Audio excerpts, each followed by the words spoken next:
wouldn't trust it. My immune system is pretty dang strong. Oh my gosh, you're really I'll take a sip on one. I'm not stupid. It's called having a strong immune system. It takes the plague and getting the kids to school. When I'm on a long run and there's a bottle of water like laying like on the bike path, I'm so tempted to want to drink because I'm so thirsty. But I'm like, but no, like you don't. So like this is those situations, don't do it. I have checked to see if the bottle's ever been opened before. One day after work, I just saw one. I picked it up and I started drinking. I mean, in my house I would, but I trust my house germs enough. All right, so yeah, the dogs drank out of it. All right, so again, I tried to put a heading on here that this one says credit cards. So this is if we're talking about an interest rate on a credit card. And so if you're wondering the section, this was in section 12.1. So like if that helps you with your notes or whatever. It also might help you a little bit with the homework. I think the homework, it tells you on the review assignment, it tells you which section it came from. So I don't know if that's not the thickness I wanted, but okay. So we had two different ways we found credit card balances. The bad news is the tougher of the two ways is actually the more common one. So that's a little frustrating because the first way, use unpaid balance to find your finance charge. That was the easier of the two, but that's not really the way many credit cards calculate your balance. And just to make sure I write things down correctly, I'm using my cheat sheets here too. Cheater. Yep. That water bottle's still there tomorrow on Katie. Well, I'll probably get rid of it before then.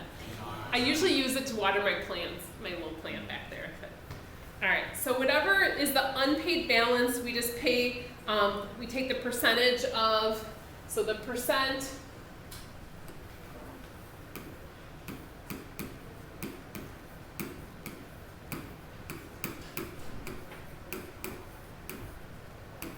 that gets multiplied times like the ending balance at the end of the month, the unpaid balance.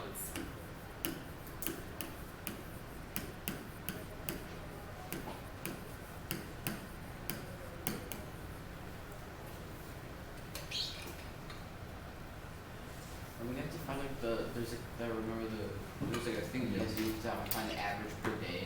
That's what we have to do next. That's the more common one. Is that what we're going to do in the test? I'm trying to find an easier way to put that on there. Something like that. Oh, Yeah. Let me actually see if there's any practice of that in the review. Because I mean that's going to be.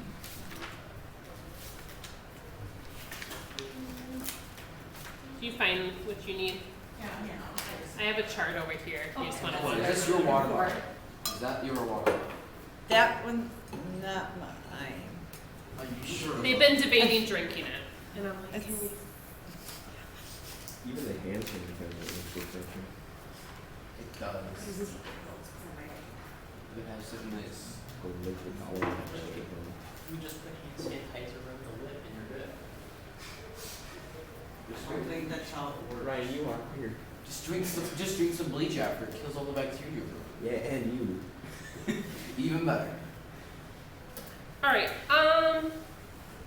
To be honest, you guys, I'm looking, and our review doesn't have us do the daily average daily balance. I think we'll scrap that one. Yes. That's the tougher of the two.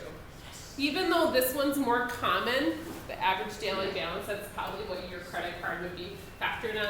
We'll do just this one for the test. Okay. All right. It's not like all. If it would have been in the review and we would have practiced it for the review, I'd have been okay with it. But since it's not, I'll have us skip it for the test. Yes.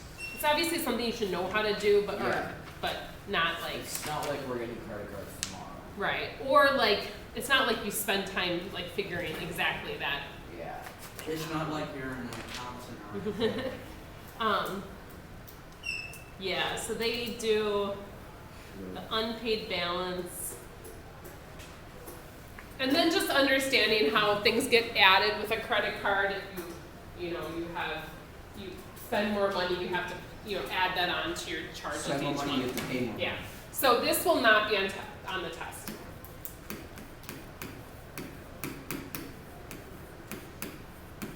But just that you guys are aware that it's more common, but it definitely is tougher.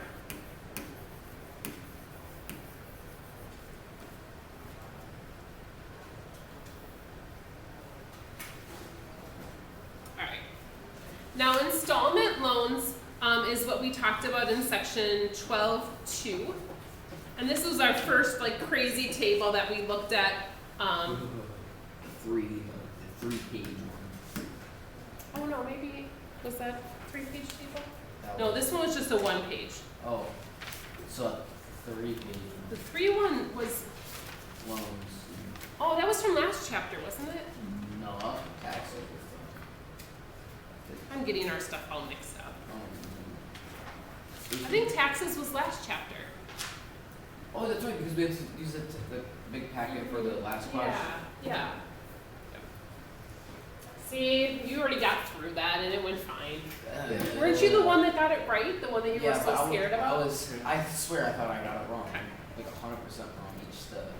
Alright, so installment costs. So again, I'll try to use these specific words. So if we're talking about installment loans, I'll ask for the total installment cost. Like I'll try to be really specific about the wording I use so that you can kind of know where to find things. Basically, the total installment cost is the down payment plus the payment amount and the number of payments. So the way we figure this out is the down payment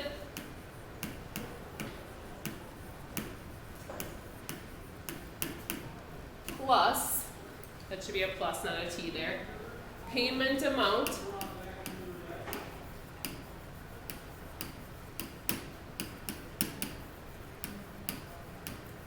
and then times the number of payments.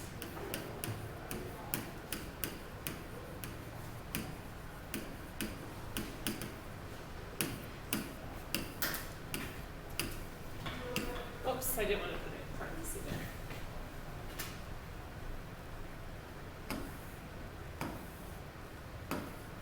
So that should be down payment plus payment amount times the number of payments. So typically the down payment is whatever we put down the money, but the payment amount is how much we pay per month, per quarter, whatever it happens to be, and then how many times we pay that. The finance charge is what we figure out, that's how much we're paying in interest. So like over the amount of what we normally would pay. So it's the total cost minus the cash price. How much you're paying over the price. Yeah, so this is what you're paying extra for having to take out a loan.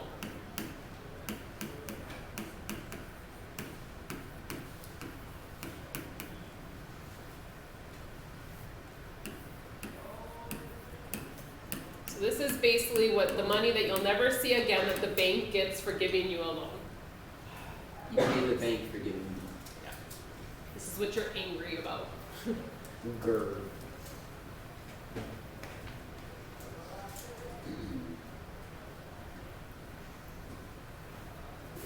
The amount financed is basically your cash price minus your down payment. So that's basically everything you're not be able to pay the day you like walk away with the car. Or drive over. Yeah, I suppose you're not walking. Installment cost, total cost, minus down payment.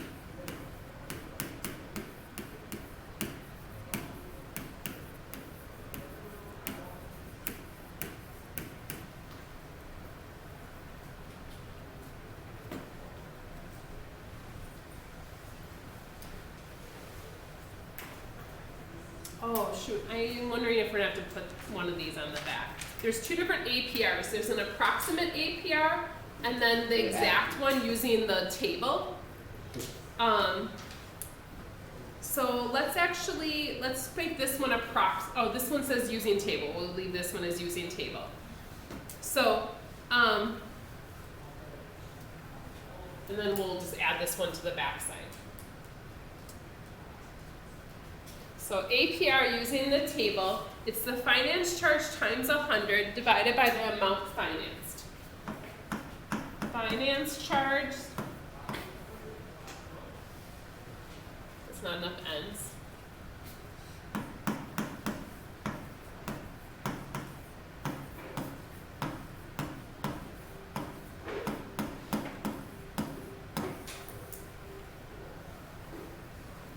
The finance charge times 100 divided by the amount financed.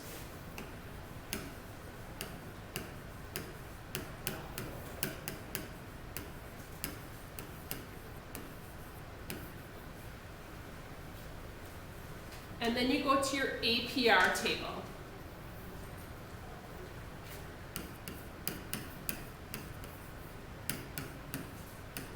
And it'll tell you what you would be using. This is the exact APR. And actually, again, maybe I'll check and see what our book gave us for.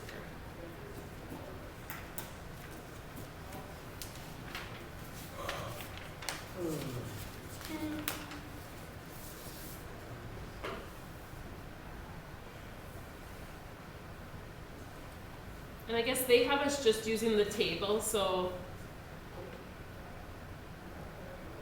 let's just stick with the table then. We won't do the approximate one. So we'll stick with the table and then we won't add anything to our sheet.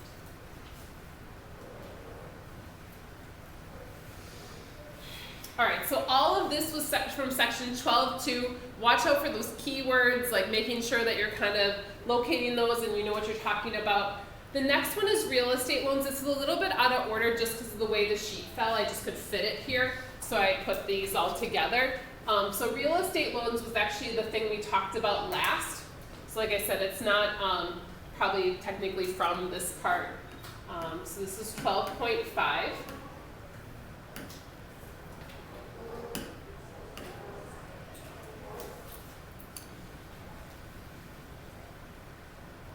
And again, I'll try to label our tables, like if we need a particular type of table. So in 12.5, we had a special table talking about like your real estate is that amortization table, the number of years versus the percent. And we use that to figure out how much we're getting charged for our interest rate for our loan per month. So we had to take the amount to be financed,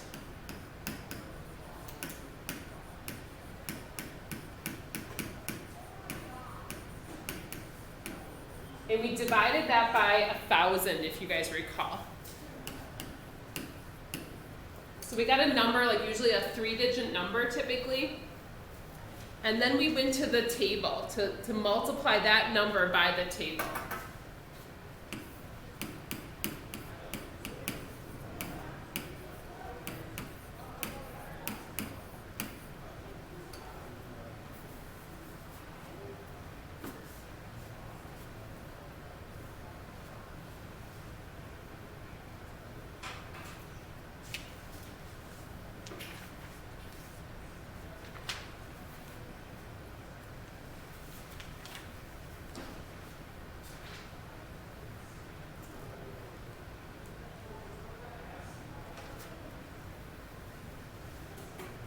So to find our total amount paid, we can take that number and multiply by the number of payments.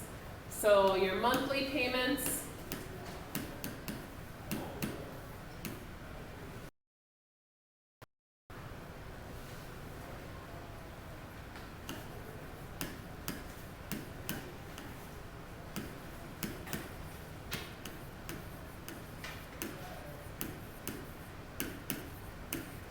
we multiply that by the number of payments we're going to make. So if it's 60 payments, whatever it happens to be.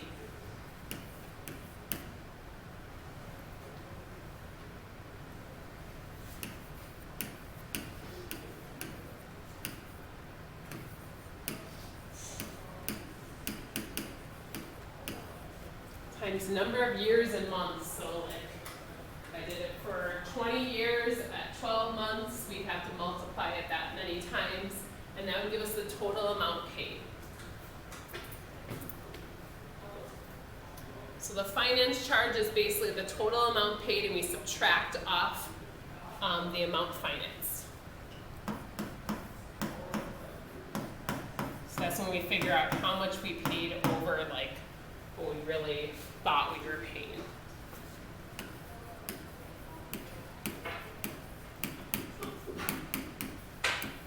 Bless you.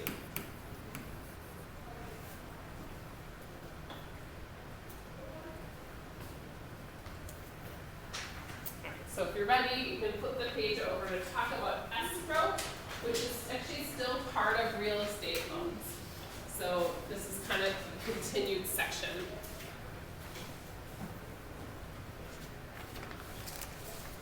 Just kind of, I couldn't fit it all on the bottom down there.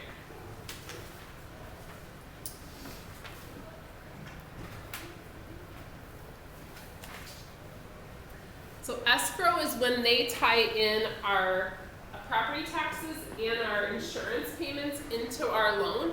So they kind of help us to pay those, remember to pay them, and they just kind of give us a check at the end of the year. So it's the yearly taxes.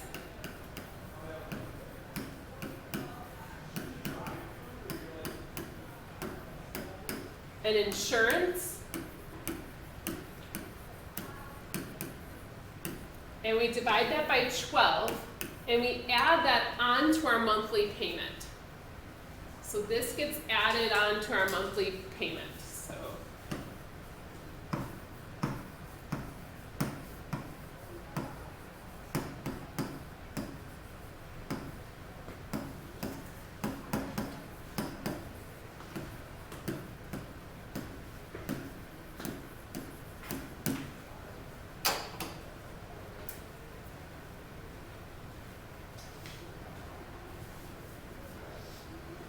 and the last one is personal property loans, and that was more like our